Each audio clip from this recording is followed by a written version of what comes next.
Bismillahirrahmanirrahim. Assalamualaikum warahmatullahi wabarakatuh. Kembali lagi bersama saya, Andi Prabowo, dengan nomor induk mahasiswa 201.000.11. Nah, ini saya mau memulai untuk mempresentasikan materi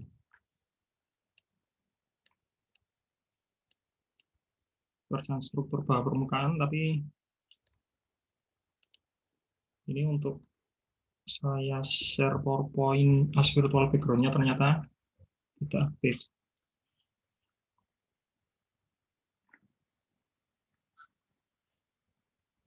Jadi kita akan coba presentasi seperti sebelumnya.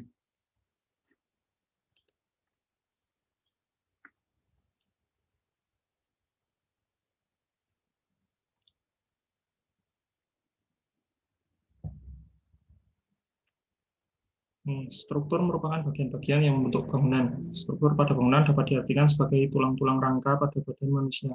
Pada bangunan, struktur merupakan kerangka sosok bangunan keseluruhan yang memungkinkan bangunan berdiri sempurna. Jadi, untuk struktur bagi bangunan itu diibaratkan sebagai rangka manusia, di mana seperti rangka manusia itu mendukung tubuh supaya dapat misalnya berdiri dengan tegak, berdiri dengan kokoh. Seperti itu.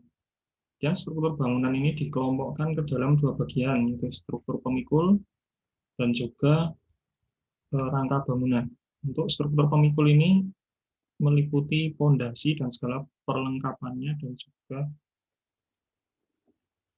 rangka bangunan itu meliputi penyangga, kolom dan balok, lantai, plat, lantai, atap, struktur atap, dan bagian-bagian bangunan lainnya. Kemudian struktur berdasarkan jenisnya, ini dibagi menjadi struktur bawah atau substruktur dan struktur atas. Untuk substruktur ini terdiri atas fondasi dan basement, jadi yang berada di bawah permukaan tanah. Kemudian untuk struktur atas ini yang berada di bagian atas atau di atas muka tanah, yaitu diantaranya kolom, balok, plat, lantai, dinding geser, tangga, struktur atap, seperti itu. Nah, ini contoh gambar dari komponen struktur pembagian dari bangunan struktur bawah dan superstruktur atau struktur atas.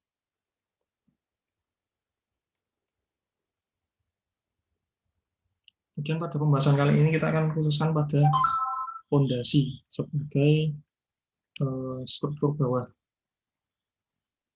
Fondasi merupakan bagian yang paling penting dari sistem rekayasa konstruksi yang bertumbuh pada tanah. Suatu konstruksi bangunan bagian paling bawah yang berhubungan langsung dengan tanah atau batuan. Nah, ini fondasi juga didefinisikan sebagai komponen struktur terendah dari bangunan yang meneruskan beban bangunan ke tanah atau batuan yang berada di bawahnya. Jadi fondasi ini yang menahan atau menyalurkan beban dari rangka di atasnya ke dalam tanah.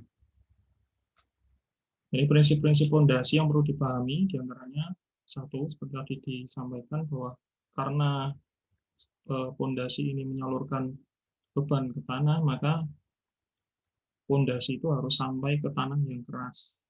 Jadi ada tumpuan di bagian bawahnya berupa tanah yang keras untuk menahan dari fondasi itu sendiri dan juga beban-beban di atasnya. Kemudian apabila tidak ada tanah keras, harus ada pemadatan tanah atau perbaikan tanah. Ini kondisi di mana tidak ditemukan tanah yang cukup keras untuk menahan beban, maka tanah yang ada tersebut harus dilakukan pemadatan terlebih dahulu. Teknik fondasi merupakan suatu upaya teknis untuk mendapatkan jenis dan dimensi fondasi bangunan yang efisien sehingga dapat menyangga beban yang bekerja dengan baik. Dan ini merupakan bagian dari ilmu geoteknik. Fondasi sendiri fondasi sendiri juga ada bermacam-macam, dibedakan berdasarkan bahan, misalnya bata, kemudian ada batu kali, beton, dan beton bertulang.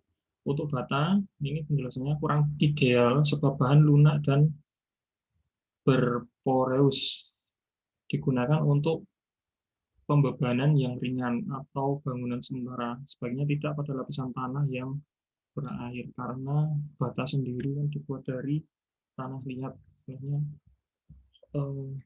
dari bata sendiri ketika dipukul itu kan sudah dapat kita lihat bahwa tidak terlalu kuat, bisa rontok seperti itu. Kemudian yang kedua adalah batu kali. Batu kali ini cukup baik, asalkan susunan batu bata tersusun asalkan susunan batu harus tersusun dengan benar dan kompak. Di perbandingan spesiesnya 1 semen dan 4 pasir. Untuk fondasi bangunan permanen berlantai 1, 2, atau 3. Kekokohan landasan dapat agak lunak hingga sedang tergantung besarnya beban bangunan. Ini yang umum dipakai adalah fondasi batu kali ini karena selain tadi dikatakan cukup baik dan umumnya dipakai untuk bangunan permanen karena cukup keras dan lebih keras daripada batu bata. Ini selanjutnya adalah beton tidak bertulang. Ini juga cukup baik asal dibuat dengan perbandingan semen yang sesuai. Itu beton blok terdiri atas 1 semen berbanding 4 atau 5 pasir dipres dalam cetakan. Kemudian kalau untuk beton itu 1 semen banding 3 pasir banding 5 sampai 7 kerikil. Kemudian ini hanya dapat menahan beban tekan. Kekokohan landasan dapat lunak hingga sedang tergantung besarnya beban bangunan. Dan yang selanjutnya adalah beton bertulang. Beton bertulang ini sangat ideal digunakan karena bahan yang padat, kompak, dan kedap air. Dapat diperhitungkan untuk menahan beban tarik, perlu perhatian dalam pembuatannya dan kualitas betonnya. Perlu lantai kerja untuk perletakan tulangan besi. Perbandingannya yaitu 1 semen, 3 pasir, dan 5 kerikil. Ini karena seperti beton dan beton bertulang ini bukan bahan yang ada seperti misalnya tadi batu kali, karena ini kan harus disusun maka tentunya akan memakan biaya juga, tapi sebanding dengan kekokohannya. Ini dalam pembangunan gedung diperlukan pertimbangan-pertimbangan dalam penentuan jenis fondasi. Pertimbangan-pertimbangan tersebut antara lain bagaimana keadaan tanah fondasi, misalnya tadi ada yang lunak, ada yang keras, ada yang sedang, itu nanti penggunaan bahannya dan jenisnya juga nanti akan berbeda-beda. Kemudian batasan-batasan dari konstruksi di atasnya ini terkait dengan nanti beban yang dipikul oleh fondasi tersebut, kemudian batasan-batasan dari sekelilingnya, dan waktu dan biaya pekerjaan. Yang tadi terkait bahan dan waktu, terkait waktu dan biaya pekerjaan ini nanti juga terkait masalah bahan tadi. Kemudian klasifikasi fondasi terdiri atas fondasi dangkal, 1 fondasi dangkal. Fondasi dangkal biasanya digunakan untuk bangunan yang beratnya relatif tidak besar, yang biasanya disebut fondasi langsung atau spread footing, yaitu dengan memperlebar bagian bawahnya dari kolom atau dinding bangunan, sehingga beban bangunan disebarkan menjadi deskan yang lebih kecil daripada daya dukung tanah yang diizinkan. Ini ada rumusnya, yaitu A, yaitu luas fondasi, sama dengan beban bangunan dibagi tegangan izin tanah. Ini fondasi dangkal ini biasanya kan dipakai untuk bangunan-bangunan biasa seperti bangunan rumah, bangunan-bangunan yang sifatnya masih umum. Ini disebut menggunakan fondasi dangkal. Nah, fondasi dangkal ini terdiri atas fondasi memanjang. Fondasi memanjang atau lebih dikenal dengan fondasi batu kali digunakan untuk menopang sederetan kolom-kolom yang jaraknya berdekatan atau digunakan untuk menopang dinding memanjang. Bahan untuk fondasi ini biasa menggunakan batu pecah atau batu kali atau pasangan bata dan cor beton tanpa tulangan. Ini contoh ilustrasi pada fondasi memanjang seperti ini. Ini yang umum biasa dipakai kalau kita membangun rumah, ini sangat umum kita lihat untuk fondasi seperti ini.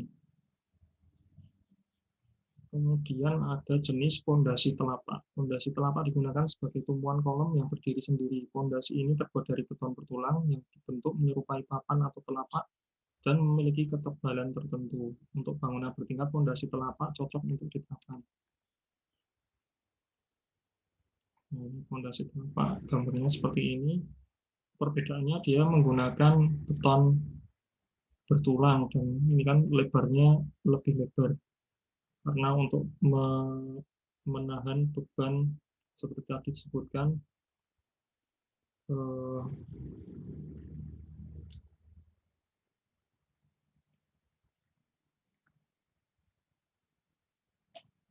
seperti tadi disebutkan untuk model bangunan bertingkat seperti itu.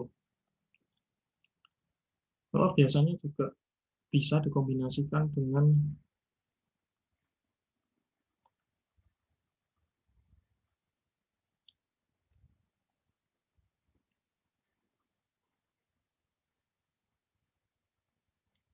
ralat. Jadi untuk fondasi telapak ini lebih umum digunakan untuk bangunan yang sifatnya bangunan bertingkat. Jadi biasanya yang digunakan adalah bangunan dengan bentuk telapak seperti ini. Karena dengan luas penampangnya lebih luar, luas penampangnya lebih luas, ini luas fondasi tadi kalau dihubungkan dengan rumus, kan nanti terkait dengan beban bangunan yang semakin luas kan daya daya eh, daya untuk menahan bebannya kan lebih baik seperti itu.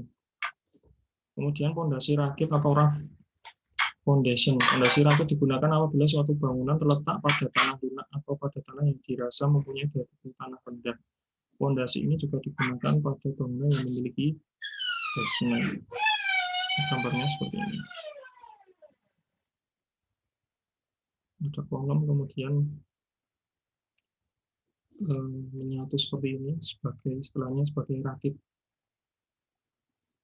Kemudian yang kedua adalah fondasi dalam.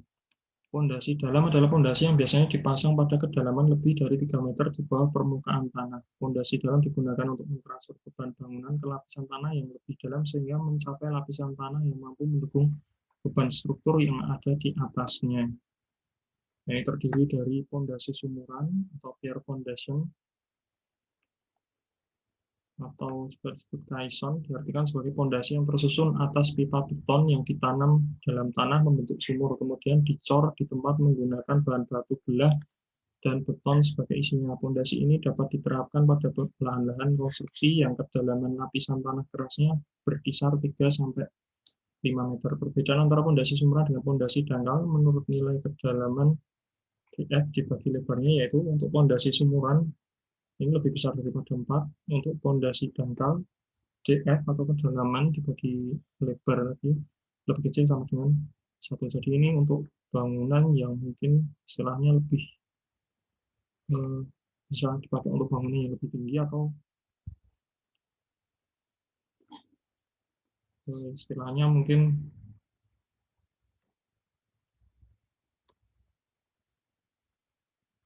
tanah kerasnya itu sangat dalam seperti itu, karena seperti tadi fondasi itu harus menapak pada bagian yang keras untuk menahan beban dan agar tidak ambles.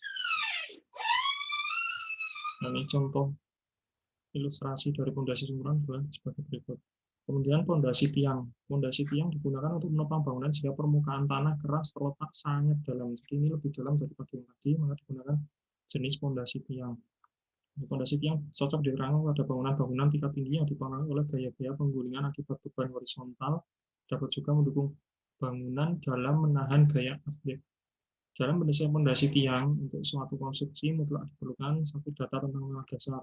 Jadi sebelum membangun bangunan yang bertingkat tinggi, perlu dilakukan penyelidikan tanah seperti yang sudah kita bahas sebelumnya. Gambarannya yaitu dengan melakukan pengujian sondir dan boring untuk mendapatkan data tanah. Ini nanti dari titik-titik tertentu itu kita bisa tahu ini lokasi kira-kira tanah kerasnya itu pada kedalaman berapa untuk menahan dari fondasi tiang ini. Kemudian daya dukung tiang tunggal dan tiang kelompok. Seperti apa? Kemudian analisa gesekan negatif kulit tiang atau negatif skin friction karena termasuk beban tambahan. Ini fungsi dari fondasi tiang, maksud dan tujuan penggunaannya adalah untuk memindahkan beban bangunan yang terletak di atas air atau tanah lunak ke tanah pendukung yang kuat. Jadi untuk yang fondasi tiang ini juga bisa digunakan karena misalnya tanah tersebut terendam oleh air, misalnya bangunan tersebut didirikan di atas air, itu atau di atas tanah lunak seperti tanah-tanah yang sifatnya lumpur atau gambut seperti itu, sehingga perlu dilakukan pengeboran mencari bagian tanah yang terkeras. Kemudian untuk memindahkan beban ke tanah yang labil sampai kedalaman tertentu sehingga fondasi mampu mendukung dengan cukup beban tersebut oleh gesekan kulit tiang dengan tanah di sekelilingnya. Kemudian untuk mengangkerkan ini istilahnya seperti seperti jangkar kalau di kapal itu kan, supaya terjam, supaya tidak bergerak. Suatu konstruksi yang disebabkan oleh gaya uplift akibat pressure hidrostatis atau momen penggulingan. Kemudian untuk menahan gaya lateral dan gaya yang arahnya diagonal agar tidak bergeser. Kemudian untuk memadatkan tanah yang dominan pasir sehingga kapasitas tubuhnya bertambah. Ini untuk mendukung fondasi yang lapisan tanahnya mudah tergerus oleh air. Bentuk fondasi tiang adalah seperti ini. Tiang pancang atau span pile merupakan struktur bawah fondasi yang berfungsi untuk meneruskan, memindahkan, atau mentransferkan beban-beban dari struktur atas ke lapisan tanah keras yang dalam. Secara umum, kebanyakan tiang pancang dalam pelaksanaan di lapangan langsung dipancangkan ke dalam tanah. Jadi ini model tiang pancang gimana yang sudah berbentuk seperti itu. Sering kita lihat kalau misalnya di jalan itu ada truk yang mengangkut seperti beton-beton yang panjang, nah itu nanti fungsinya adalah dihujamkan ke tanah. Tetapi jika perlu tiang pancang dipancangkan tegak lurus ke dalam tanah. Tetapi jika diperlukan untuk menahan beban horizontal, maka tiang pancang bisa dipancangkan miring. Pemakaian tiang pancang dipergunakan untuk fondasi bangunan di mana tanah dasar di bawah bangunan tersebut tidak mempunyai daya dukung. Ini tadi sudah dijelaskan di atas. Misalnya tadi kalau bangunan itu berada di atas permukaan air atau misalnya tanahnya itu tanah yang lunak. Seperti itu.